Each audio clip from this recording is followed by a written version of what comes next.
Assalamualaikum warahmatullahi wabarakatuh. Di sini saya akan menjelaskan mengenai proses terbentuknya kesadaran nasional dan juga perkembangan pergerakan kebangsaan Indonesia. Saat itu ada organisasi pergerakan nasional dimulai pada tahun 1908. Kesadaran nasional merupakan suatu sikap yang dimiliki suatu bangsa berkaitan dengan tanggung jawab, hak, dan kewajibannya. Kesadaran nasional ini tumbuh setelah memahami sejarah bangsanya. Dengan adanya kesadaran nasional akan mampu menumbuhkan semangat untuk bertindak menentang penjajahan secara bersama-sama, secara nasional, tidak melalui daerah-daerah masing-masing.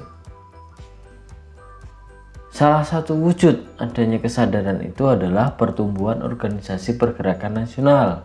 Di antaranya ada BU atau Budi Utomo, Syarikat Islam, Indische Partij, dan sebagainya.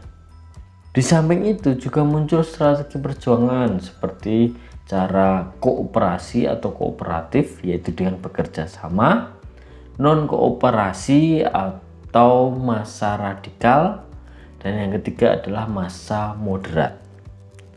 Bangsa Indonesia memperingati Hari Kebangkitan Nasional setiap tanggal 20 Mei. Hal ini mengingatkan kita akan lahirnya Budi Utomo pada tanggal 20 Mei 1908. Faktor-faktor yang melahirkan organisasi pergerakan nasional itu ada dua, ada faktor dari dalam negeri dan juga faktor dari luar negeri. Nah, kita bahas yang pertama, faktor dari dalam negeri. Yang pertama itu adanya penderitaan rakyat yang berkepanjangan akibat dari penjajahan. Nah, yang kita ketahui, penjajahan itu banyak menimbulkan penderitaan, kemiskinan bagi rakyat di Indonesia. Yang kedua adalah lahirnya golongan cendekiawan. Nah, golongan orang terpelajar atau cendekiawan lahir sebagai dampak dari adanya kebijakan politik etis atau politik balas budi. Yang ketiga itu adalah kenangan kejayaan di masa lampau. Indonesia pernah berjaya di masa lampau di waktu kerajaan Majapahit, di mana Indonesia bisa menguasai seluruh Nusantara, bisa mempersatukan seluruh Nusantara. Kemudian faktor dari luar, ada kemenangan Jepang atas Rusia. Jepang sebagai negara Asia dan Rusia sebagai negara Eropa. Nah, negara Asia itu kekuatannya jauh lebih kecil dibandingkan negara Eropa. Tetapi di sini Jepang sebagai negara yang kecil bisa mengalahkan negara yang besar, yaitu Rusia. Nah, itu meningkatkan semangat dari rakyat Indonesia untuk melawan penjajah. Kemudian yang kedua adalah kebangkitan nasional di negara-negara tetangga. Ada di India dan juga di Filipina. Yang ketiga adalah pengaruh masuknya paham-paham baru seperti nasionalisme dan juga demokrasi. Nah, itu dua faktor dari dalam dan juga dari luar negeri yang melahirkan organisasi pergerakan nasional. Masa pergerakan kebangsaan Indonesia ditandai dengan berdirinya organisasi pergerakan modern. Nah, masa pergerakan kebangsaan tersebut dibedakan menjadi 3 masa, yakni yang pertama adalah masa awal, yaitu masa kooperatif, ada Budi Utomo, Syarikat Islam, ada Muhammadiyah, ada Indische Partij. Kemudian di masa radikal itu ada Perhimpunan Indonesia, ada PKI, ada NU, ada PNI. Kemudian di masa moderat nanti ada Partindo, kemudian PNI baru, lanjutan dari PNI di masa radikal, kemudian ada Parindra, kemudian ada Gerindo, dan terakhir organisasi GAPI, Gabungan Politik Indonesia. Kita bahas yang pertama itu adalah masa awal. Di masa awal itu organisasi pertama kali di Indonesia itu adalah Budi Utomo. Budi Utomo itu diprakarsai oleh Dr. Wahidin Sudirohusodo yang berpendapat bahwa untuk mewujudkan masyarakat yang maju, pendidikan harus diperluas. Tujuan dari Budi Utomo adalah mencapai kemajuan dan meningkatkan derajat bangsa melalui pendidikan dan kebudayaan. Jadi konsentrasi dari Budi Utomo yaitu di bidang pendidikan dan kebudayaan saja.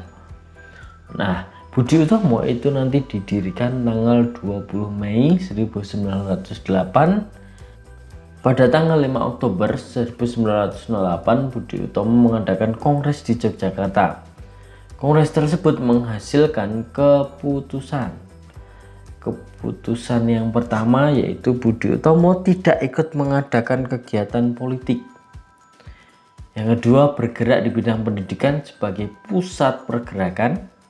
Yang ketiga, Yogyakarta ditetapkan sebagai pusat pergerakan. Yang keempat, wilayah pergerakan itu terbatas hanya Jawa dan Madura. Nah, di sini walaupun hanya di Jawa dan Madura, ini merupakan awal dari nasional. Jadi tidak hanya bersifat kedaerahan saja, misalkan di daerah Jawa saja, kemudian di Madura saja, di Kalimantan saja, tidak. Nah, ini Jawa dan Madura itu sebagai awal untuk penggabungan. Kemudian RT Tirtokusumo, Bupati Karanganyar, diangkat sebagai ketua. Karena sebagai organisasi modern yang pertama kali muncul di Indonesia, maka pemerintah Republik Indonesia menetapkan tanggal berdirinya Budi Utomo yaitu 20 Mei diperingati sebagai Hari Kebangkitan Nasional. Nah, ini awal Indonesia bangkit, awal Indonesia bersatu. Yang kedua adalah Sarekat Islam. Organisasi Sarekat Islam ini berawal dari organisasi Sarekat Dagang Islam. Sarekat Dagang Islam didirikan pada tahun 1911 oleh Haji Samanhudi di Solo.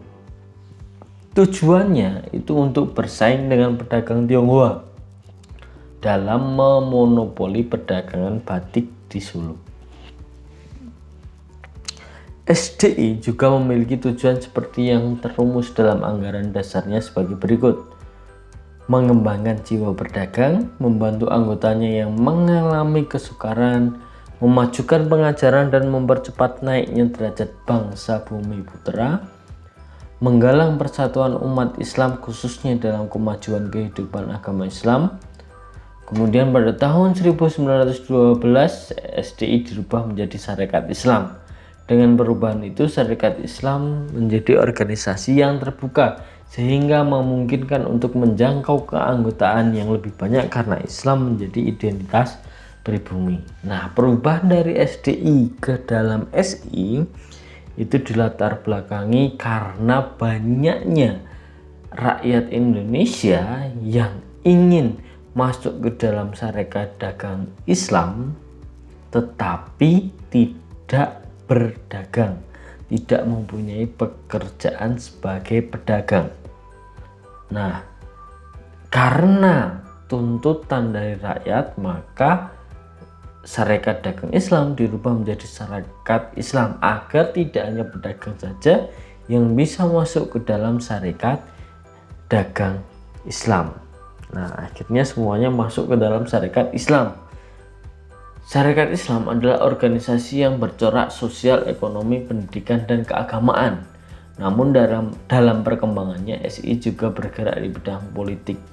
SI tumbuh sebagai organisasi massa terbesar pertama kali di Indonesia. Pada tanggal 20 Januari 1913, Sarekat Islam mengadakan kongres yang pertama di Surabaya. Dalam kongres ini diambil keputusan bahwa Sarekat Islam bukan partai politik dan tidak akan melawan pemerintah Hindia Belanda. Ini artinya mereka bekerja sama dengan pemerintahan Hindia Belanda. Kemudian Surabaya ditetapkan sebagai pusat syarikat Islam. HOS Cokro Aminoto dipilih sebagai ketua syarikat Islam. Nah, perkembangan syarikat Islam sangat pesat sekali. Kemudian corak demokratis yang dikedepankan syarikat Islam ternyata dimanfaatkan oleh tokoh-tokoh sosialis untuk mengembangkan ajaran Marxis. Nah, beberapa pimpinan syarikat Islam menjadi pelopor ajaran Marxis di Indonesia dan berhasil menghasut sebagian anggota syarikat Islam. Pemimpin-pemimpin syarikat Islam yang menjadi pelopor ajaran Marxis atau sosialis diantaranya adalah Semaun dan juga Darsono. Terjadi perpecahan dalam tubuh syarikat Islam. Nah, perpecahannya ini diawali dari Sneflit, seorang tokoh dari Rusia yang membuat organisasi namanya ISDV, Indie Social Democracy Verenigd. Organisasi ini berdasar pada ideologi Marxis atau sosialis atau komunis. Ya, yang kelak itu menjadi Partai Komunis Indonesia. Nah, Sneflit berhasil menghasut Semaun, Darsono dan lain sebagainya, sehingga memecah syarikat Islam menjadi dua. Yang pertama SI sayap kanan atau SI putih. Syarikat Islam ini berlandaskan nasionalisme dan juga keislaman yang diketuai oleh HOS Cokro Aminoto. Nah, ini yang asli.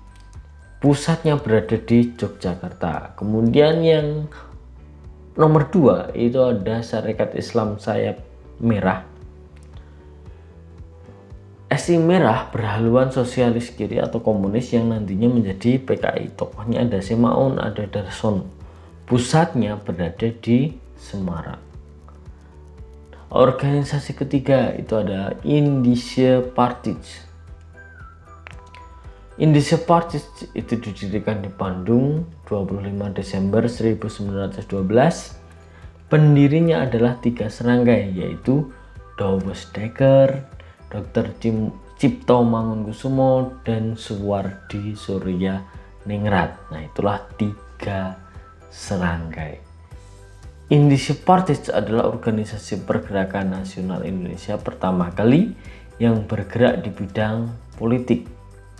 Tujuan Indische Partij yaitu untuk menumbuhkan dan meningkatkan nasionalisme untuk memajukan tanah air yang dilandasi jiwa nasional serta mempersiapkan kehidupan rakyat yang merdeka. Nah, Indische Partij ini melalui 3 serangkai nanti banyak mengeluarkan artikel-artikel yang tentunya untuk melawan penjajahan Belanda di Indonesia.